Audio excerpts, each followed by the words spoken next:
va l'Inde? Après des années de croissance insolente, voilà que la deuxième puissance démographique mondiale patine. Croissance réduite, inflation galopante, défiance autour de la roupie, bref, les signaux de faiblesse se multiplient. Alors est-ce un simple trou d'air ou alors ce ralentissement est-il plutôt d'ordre structurel et que faut-il attendre du nouveau gouvernement issu du scrutin législatif 2014? Pour répondre à ces questions, je reçois Jean-Joseph Boileau, cofondateur d'Euro-India Economic et Business Group et économiste spécialiste de l'Inde. Bonjour Jean-Joseph Boileau. Bonjour, oui, ce n'est pas facile à prononcer. Ce n'est pas facile à prononcer. Alors, je rappelle également que vous êtes l'auteur de L'Inde pour les nuls, dans la fameuse collection Pour les nuls, un livre dans lequel il est question de l'Inde en général, un petit peu d'économie, et c'est sur cette partie économique que nous allons nous focaliser aujourd'hui. Alors, en 2013, la croissance s'est élevée à 2,8% en Inde, loin des chiffres de 2010 ou 2011 où on était plutôt de l'ordre de 10%. Alors, comment expliquer ce ralentissement brutal? Vous savez, tout va mal en ce moment pour l'Inde. Les mêmes commentateurs qui, il y a 4-5 ans, vous disaient que l'Inde, c'était l'Eldorado et que les 10% de croissance, l'Inde allait même les dépasser. Ces mêmes commentateurs, aujourd'hui, signent article sur article, tout va mal, tout va mal, tout va mal. C'est pas si évident que ça. Voilà, il faut savoir garder raison. Vous voyez, j'y ai passé là, tout le mois de février pour terminer l'Inde pour les nuls, justement, dans le contexte électoral, etc.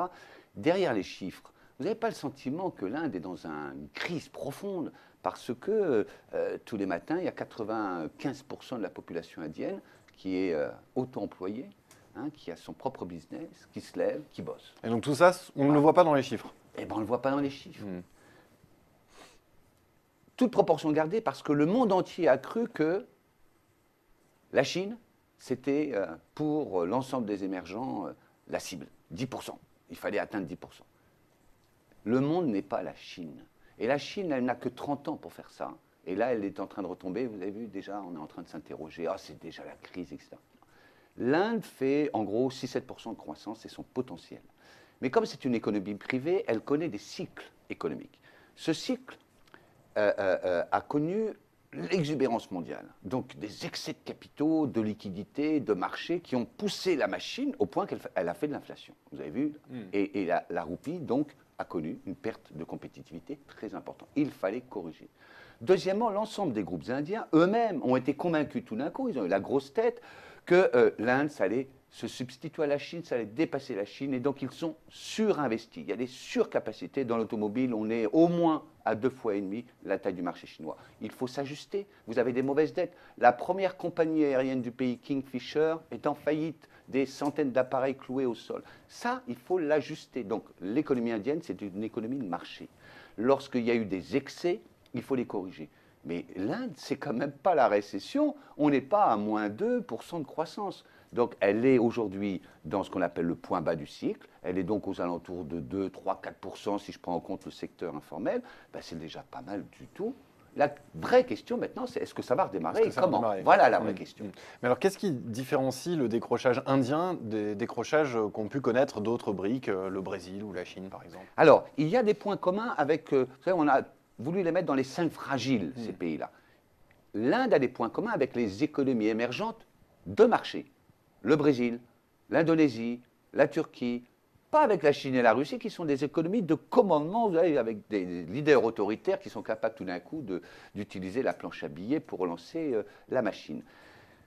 3 caractéristiques de ce trou d'air, non, de cet ajustement. 1, le déficit de la balance courante. On le retrouve dans tous ces pays émergents. 2, la surévaluation de la monnaie, donc il fallait ajuster la roupie, elle s'est ajustée en juin-juillet dernier.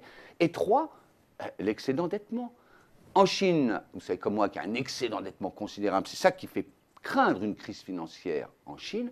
Moi, en Inde, je n'ai pas peur d'une crise financière parce que l'économie s'est ajustée. On est en train, tout simplement, maintenant d'ajuster, de repayer ses dettes. Pas seulement les grands groupes, mais les particuliers aussi s'étaient surendettés. Ils avaient acheté des voitures, des motos, des télévisions à crédit.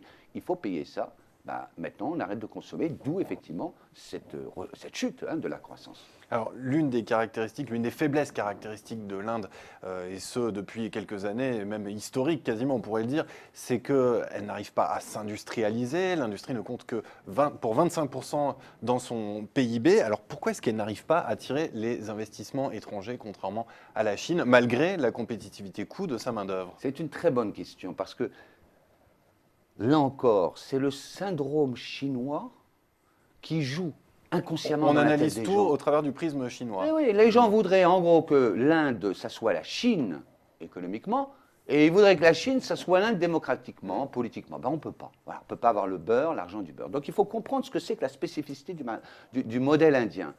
Il y a, depuis Gandhi, un refus de la grande industrie.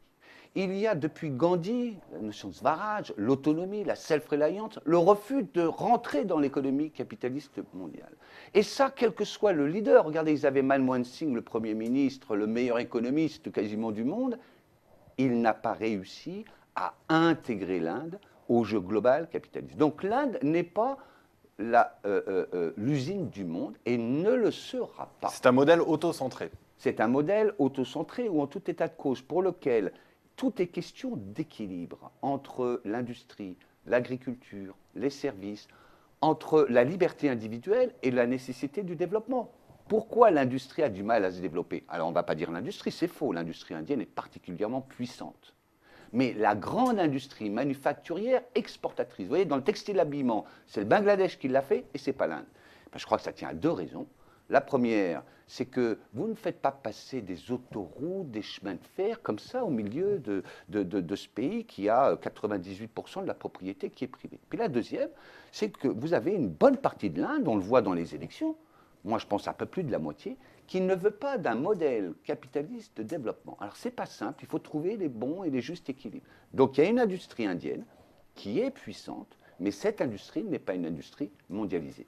Alors aujourd'hui, quels sont les principaux risques qui pourraient empêcher justement l'Inde de se redresser après avoir touché ce qui pourrait être le point bas en 2013 avec cette croissance à 2,8%? Ce sont les infrastructures qui manquent, ce sont les inégalités, la corruption, à votre avis, Jean-Joseph Boileau? Là encore, c'est une vraie question, c'est une très bonne question. Comment l'Inde va sortir de ce cycle des affaires? On n'est plus dans la répétition de l'histoire. Le cycle mondial des années 80 à 2010, qui avait conduit l'ensemble des pays à adopter ce modèle d'extraversion, d'industrialisation extrêmement rapide, au prix d'inégalités considérables, c'est, à mon sens, terminé. Mais on le voit bien dans les discussions au moment des élections qui sont en train de se dérouler.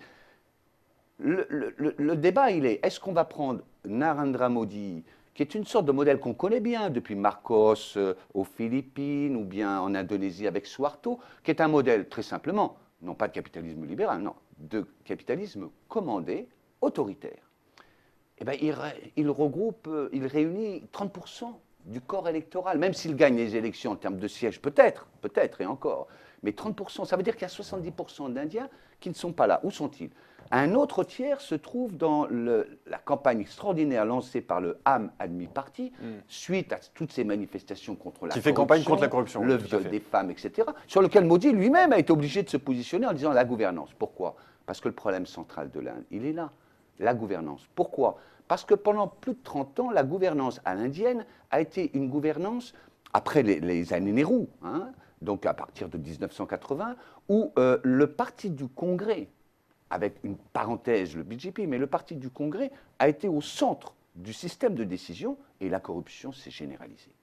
Donc l'Inde ne peut redémarrer, premièrement, que si sa gouvernance s'améliore. Et je suis extrêmement content, et ça c'est vis-à-vis de la Chine, c'est un point très fort de l'Inde. Au moins on en parle, on n'enferme pas comme en Chine les gens corrompus. Et la deuxième condition pour que l'Inde redémarre, c'est qu'elle retrouve une unité autour de son modèle. Quel modèle économique l'Inde, dans la phase post-globalisation, va réussir à trouver?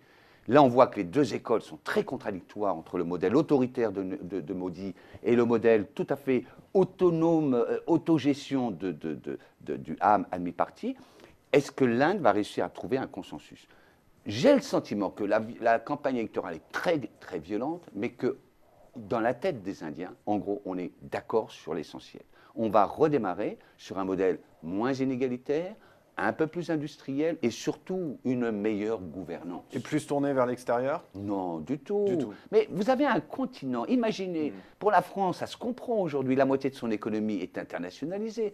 Vous représentez 1,5 milliard de consommateurs. Est-ce que vous croyez que les groupes indiens, ah oui, on a parlé de Mittal, mais les groupes indiens sont tous, et vous l'avez vu dans ce livre, la description des 10 groupes indiens les plus importants, ils sont essentiellement autour de leur marché intérieur. Ça ne veut pas dire que l'Inde n'est pas ouverte. Tous les groupes français en ce moment ont l'Inde sur leur ligne de mire, mais le pays restera très indien dans sa façon de se comporter. On voit bien les voitures.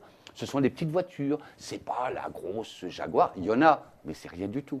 Dernière question, Jean-Joseph Boileau, je rappelais en introduction que l'Inde était la deuxième démographie mondiale, 1,3 milliard d'habitants. Finalement, cette démographie, c'est une force ou une faiblesse pour l'Inde? Écoutez, à mon sens, sur le moyen terme, c'est une extraordinaire force. On le voit là encore dans les élections où les jeunes, là, c'est eux qui vont faire les élections avec les femmes. Néanmoins, ça a été dans la phase de la globalisation qui a très peu créé d'emplois dans le monde entier, en Chine aussi. Ça a été une faiblesse parce qu'on a les jeunes générations qui arrivent sur le marché du travail. L'Inde devrait créer 1 million d'emplois par mois, ouais, par rapport à la France, leur défi. Et l'Inde n'en a créé que 150 000, 200 000 au mieux. Donc ça peut être une faiblesse. Ce qui me semble, c'est que le modèle indien que je décris dans l'Inde pour les nuls, c'est un modèle dans lequel on trouve les correctifs aux défis. Et je vois depuis une trentaine d'années où beaucoup de gens ne cessaient de dire « Oh, l'Inde, c'est pas intéressant, ça ne se développera pas », on voit l'éléphant s'appelle l'éléphant. L'éléphant indien qui, progressivement, trouve son rythme. Donc, je ne vois pas quelle est l'entreprise aujourd'hui qui, avec une masse qui est le 3e PIB du monde en parité de pouvoir d'achat, 3e, qui fait 5-6% de croissance, qui a le tiers de la main-d'œuvre mondiale de demain. L'Inde, c'est le tiers de la main-d'œuvre mondiale de demain, avec l'Afrique qui va faire aussi un tiers. Faire l'impasse sur un marché comme celui-là. Donc il faut savoir raison garder. L'Inde, c'est un proverbe. Goutte à goutte, le bassin se remplit. Eh bien, c'est sur ce proverbe que nous allons conclure cet entretien. Jean-Joseph Boileau, je vous remercie d'être venu sur Xerfi Canal. Merci. Merci à vous.